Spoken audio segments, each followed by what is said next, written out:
Welcome everyone to the CFO Swinger Watch newsletter's technical analysis video for the week of January 8th through 12th. With that, let's start off with the markets. So the S&P 500 has officially started its initial pullback, which will lead into the very much needed consolidation. And how long would that consolidation be? Possibly for months. Okay. Now, if you take a look at the weekly time frame on the S&P 500, you notice something very, very obvious and very, very clear. So last week was a very short week, but we did a lot, in fact. We were able to make a lower high and, most importantly, a lower low. And there is a possibility that we can see something like this, where we see an upside down V-shaped occurring here. And the reason why I say that, well, first of all, SPY has gone up in green 9 weeks, right? 1, 2, 3, 4, 5, 6, 7, 8, 9. So we have 9 consecutive green weeks. That's a really good performance. And so having a brief pullback like we saw last week is not out of the ordinary. It's rather needed. And in fact, there is a possibility that we can continue to see this pullback before we see that very much needed consolidation as well. And that is the reason why I have mentioned that the S&P 500 SPY can potentially see a possible retest of 460.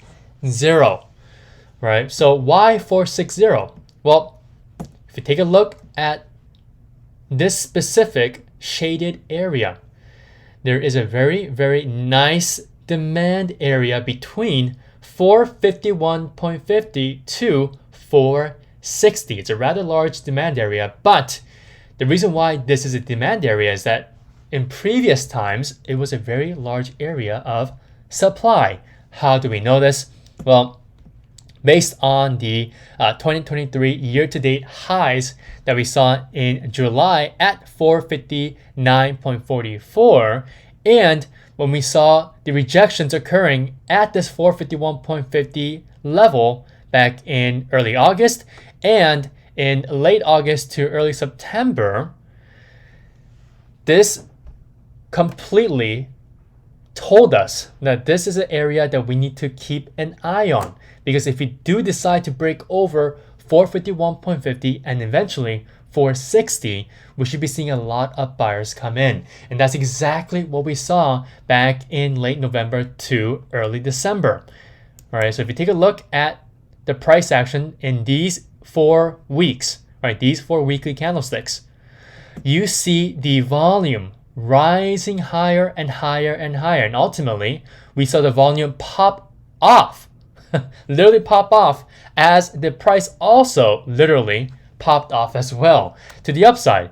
And this all occurred as the price broke over 460.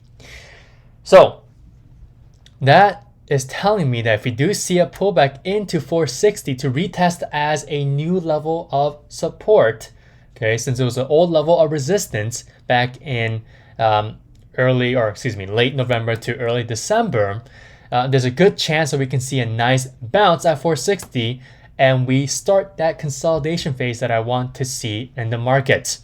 So SPY here, if it decides to hit 460, there's also a great possibility that we can be seeing a retest of the weekly 10 SMA that's currently catching up rather quickly to the upside. Right now, again, the weekly 21 SMA is also a bit far off, so there is still that possibility that we can break below 460 and start moving lower until we hit 451.50, which could also potentially coincide with the retest of this weekly 21 SMA if it catches up to the price. So in that scenario, it will be pretty ideal because that means we can again start moving sideways in between these two levels, and we can have a nice range trading price action. All right, but for now, we'll take this week by week.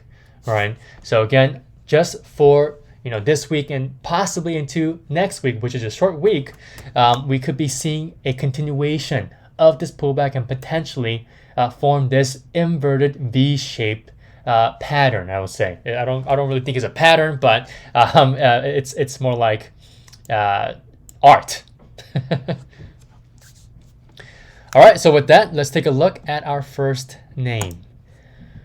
So, Apple.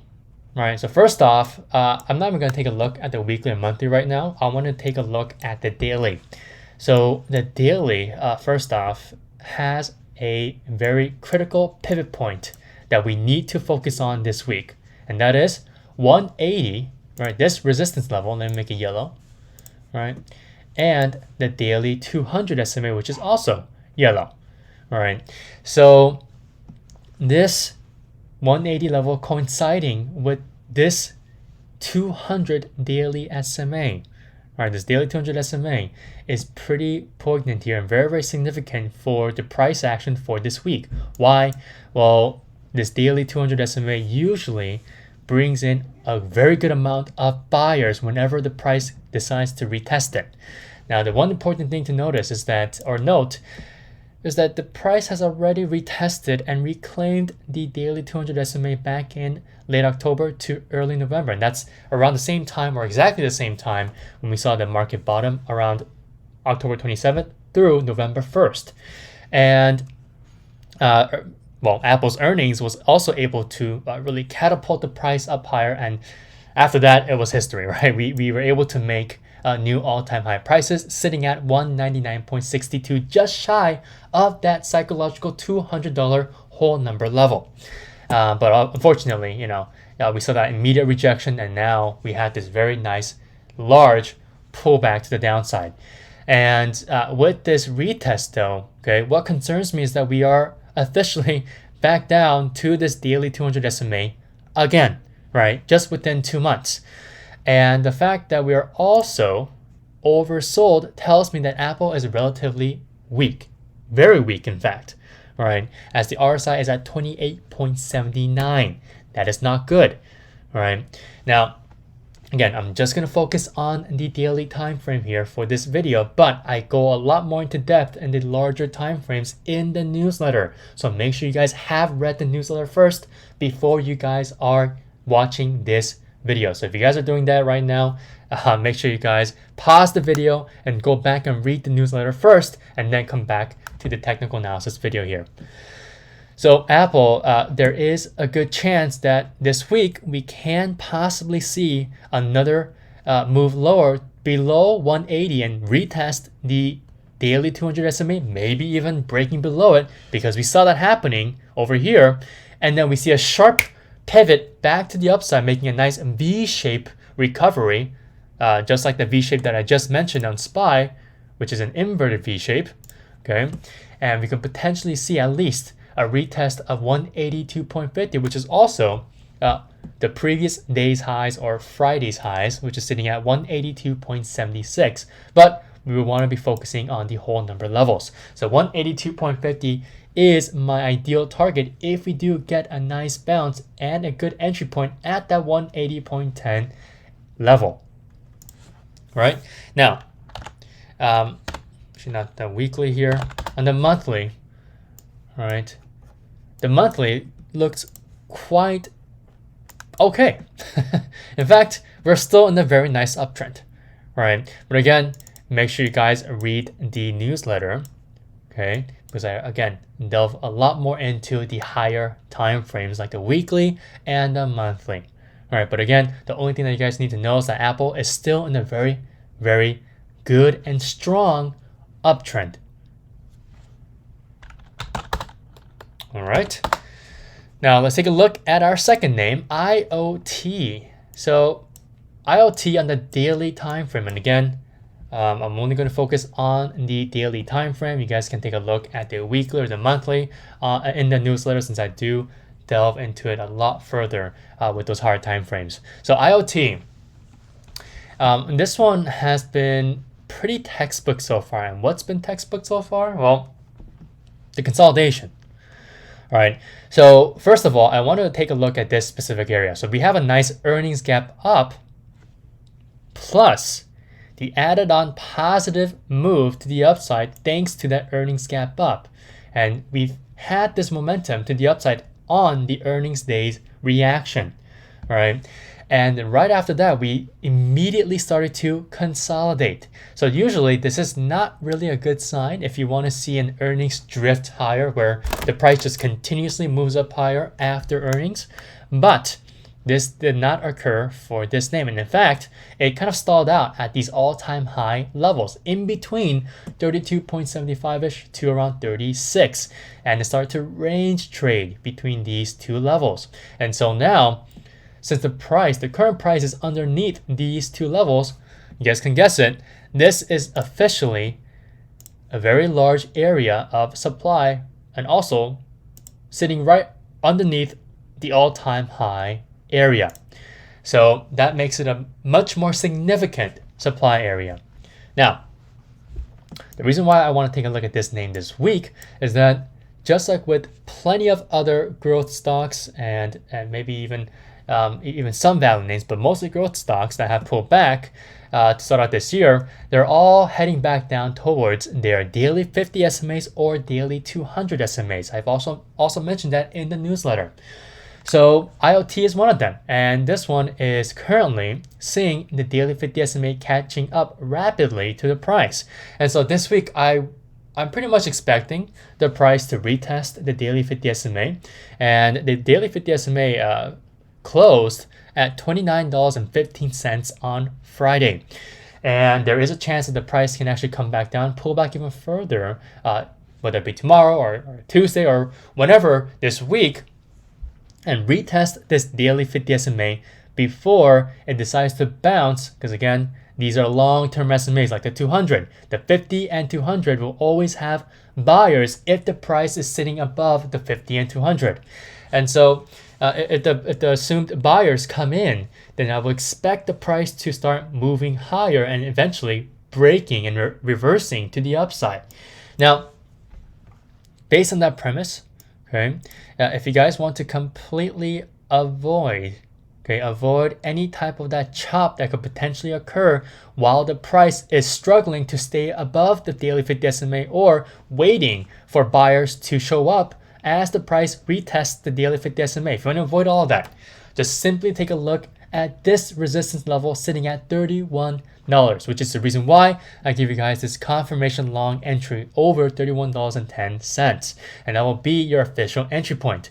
Now, if we do get an entry point over $31, that means the price wants to stay over this earnings gap up, right? And even if the price decides to retest the daily 50 SMA, which is rapidly catching up here, there is a chance that the price will not fill in this gap 100%. And in fact, most likely, just by the looks of it, maybe fill it in about 50%, right? About 50%. It's a rather relatively small gap up for an earnings gap up, obviously, because most of the momentum went inside the daily performance on December 1st. All right. As you guys can clearly tell by this very nice full bullish green candlestick. So, if you're able to, again, retest the daily 50 SMA somewhere around, I would say maybe even 29.50. All right. That will be a very, very good entry point at that whole number support level. And we will get a nice bounce entry. However, again, most tech names are still looking very bearish for the start of this year.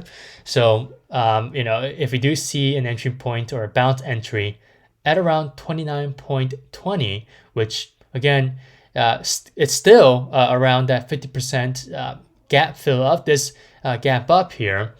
And you never know, it might also coincide with the daily 50 SMA at the 29.20 bounce entry. That could also be a very good but high risk early entry point.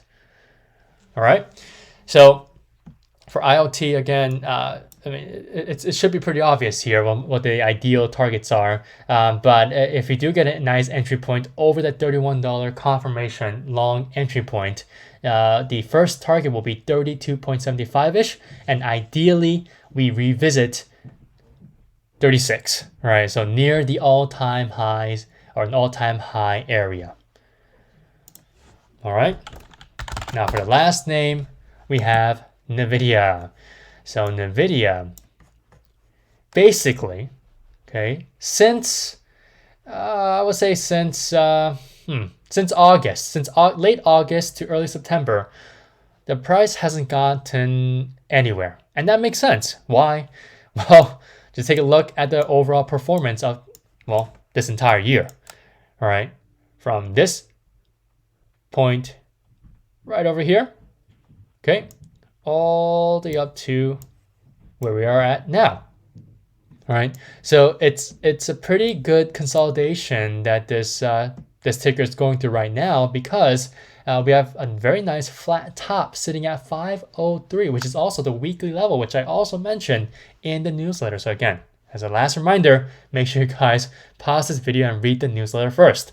And NVIDIA here is also making nice higher lows. Now, why is that significant? Well, back in late October to November, which again was the official pivot point for the overall markets, which I also repeatedly told you guys back in early August or late July, or at the start of Q3, that we will most likely be seeing a large pivot, an official pivot in the markets between the transition of October to November. Okay, NVIDIA has been able to make higher highs and higher lows ever since then. And in fact, last week when we saw these overall growth and mega cap stocks, especially starting to pull back, this one hasn't. And in fact, it started to reverse back up higher with increased volume. So last Friday, we had a volume of 41.5 million, which is over the average volume that we have right now at 36.5 million. Yes, the average volume has been falling, but based on how the overall tech sector and the overall semiconductors have been doing, NVIDIA has been absolutely showing why it's a leader. All right, it's been giving us a very good reason why it's a leader. So NVIDIA, it will continue to benefit from sector strength, but as an individual, this can still continue to move up. And again, an individual leader. All right, so NVIDIA, I want to be able to take a look at this name and look for a long, preferably this week. But there's still that chance that we could be seeing a lower low and ultimately a pivot to the downside. Now, again, I delve a lot deeper into this in the newsletter.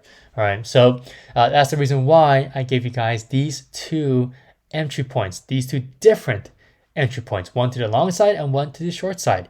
So specifically for the long entry, what I want to see is a simple break over the previous day's high. So last Friday's highs was at 495.47. It's right underneath that whole number level of 495.50, which is the reason why, since I am looking for a break over the previous day's highs, our long entry point is at 495.55.